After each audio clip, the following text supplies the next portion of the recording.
Thank you so much. మన CHOs especially Srikakulam CHOs అందరికి thank you so much. Special గా మనం ఈ రోజున ఇంతమంది 7,000+ CHOs ఇక్కడికి వచ్చాము అని అంటే మనకి జరుగుతున్నది ఏంటి? మనకి జరుగుతున్నది ఏంటి? మనం ఏం చెయ్యాలి? ఏం చెయ్యాలి? ఈ రోజున మనం ప్రతి ఒక్క CHO పడుతున్న వేదన, కడుపు కోత మనం ప్రత్యేకంగా చెప్పాల్సిన అవసరం లేదు. CHOs ఇంకా ఈ విజయవాడలో ధర్నా చౌక్ లో ఈ నిదర్శనమే ప్రత్యక్ష నిదర్శనం. మనం పడుతున్న మనకి జరుగుతున్న అన్యాయానికి ప్రత్యక్ష నిదర్శనం ఏంటి?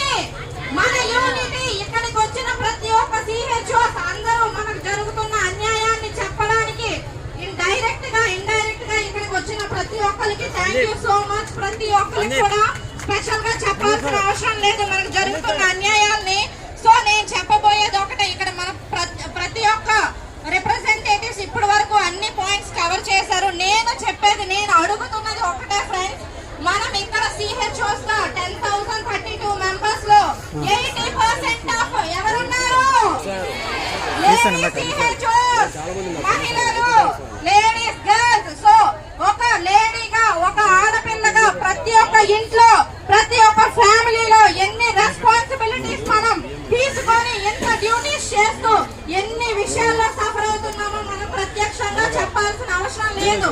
కానీ ప్రతి ఒక్క రంగంలో, ప్రతి ఒక్క వ్యవస్థలో ఆడవాళ్ళు, మహిళలు ఎన్ని విప్లవాలు సృష్టిస్తున్నారు, ఎంత విజయాన్ని సాధిస్తున్నారు మనకి తెలియందా? సో మనకి జరుగుతున్న అన్యాయాన్ని మనం ఒక మహిళగా ఎంత పోరాటం చేయాలి, కానీ మనకి తక్కువ